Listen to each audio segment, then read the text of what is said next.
রাজধানীতে নাগরিকদের স্বাচ্ছন্দ্যে হাঁটা চলার সুবিধার জন্য সড়কের দুই ধারে তৈরি করা হয়েছে ফুটপাত। তবে নগরীতে ফুটপাত দিয়ে এখন আর পথচারীদের হাঁটার কোনো উপায় নেই। ফুটপাত দখল করে পণ্যের পসরা সাজিয়ে বসেছে হকাররা। তিলোত্তমা ঢাকায় নগরবাসীর স্বস্তিতে ও নির্বিঘ্নে রাস্তা পারাপারের জন্য রয়েছে অসংখ্য ফুটওভার ব্রিজ। এসব ফুটওভার ব্রিজের অধিকাংশ জায়গা জুড়ে দখল করে বসে আছেন ভাসমান দোকানদার বা হকারেরা, যেটি জনগণের জন্য স্বস্তি নয় বরং চরম অস্বস্তির কারণ হয়ে দাঁড়িয়েছে। রাজধানীর কয়েকটি এলাকা ঘুরে দেখা যায় সড়ক আর ফুটপাত একাকার করে ফেলা হয়েছে।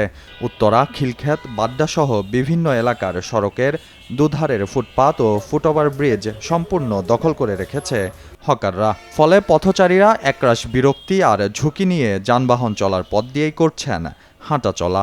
দেখা যাচ্ছে অনেক সময় আমরা রাস্তা দিয়ে হেঁটে আসি, তখন দেখা যাচ্ছে এই যে রাস্তায় যে দখলদারিত্ব দোকান থাকে এগুলোর জন্য অনেক সময় জ্যাম হয়, রাস্তায় বিভিন্ন চলাচলের সমস্যা হয়। দেখা যাচ্ছে আমরা একটা জায়গায় যাচ্ছি, ওই রাস্তা দিয়ে দোকান, আবার বিভিন্ন সাইডে যে রিক্সা টিক্সা এগুলো সাইড করে রাখে বা করে রাখে, এর জন্য আসলে বড় একটা প্রবলেম হয় আমাদের জন্য।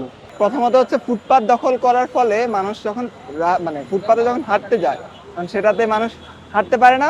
অ্যাজ এ রেজাল্ট মানুষ রাস্তায় চলে আসার পরে রাস্তায় রাস্তায় দেখা যায় যে কি রাস্তায় মানুষজন হচ্ছে গাড়ি পার্কিং করে রাখছে, তখন মানুষ অনেক সাফারে পড়ে যায়। দেখা যায় যে একসাথে অনেক মানুষ পরীক্ষা দিয়ে বা ক্লাস করে বের হচ্ছে, তখন রাস্তার উপর বিশাল একটা চাপ পড়ে, তখন সেই ফুটপাতে দখল করে থাকার ফলে মানুষের জ্যাম লেগে যায়, মানুষের ভিড় হয়। নতুন বাংলাদেশ গড়ার প্রত্যয়ে শিক্ষার্থীরা দেয়ালে দেয়ালে রং বেরঙে সাজিয়ে লিখে দিয়েছিলেন নানান সতর্কতামূলক লেখা। সেই লেখাগুলোও ইতোমধ্যে ঢাকা পড়তে শুরু করেছে বিভিন্ন কোচিং সেন্টারের পোস্টার সহ নানান বিজ্ঞাপনে। ফুটপাতের কোথাও সারি সারি দোকান ছাড়াও যেখানে সেখানে ফুটপাতের উপর হুটহাট করে উঠে যায় মোটরসাইকেল, রিক্সা, সিএনজি চালিত অটোরিকশা। মাঝে মাঝে ফুটপাতে দাঁড়িয়ে থাকতে দেখা যায় প্রাইভেট কারও। নগরীর ফার্মগেট ও মধ্যবাড্ডা এলাকার ফুটপাত নিয়মিত দখলে থাকে দোকানীদের।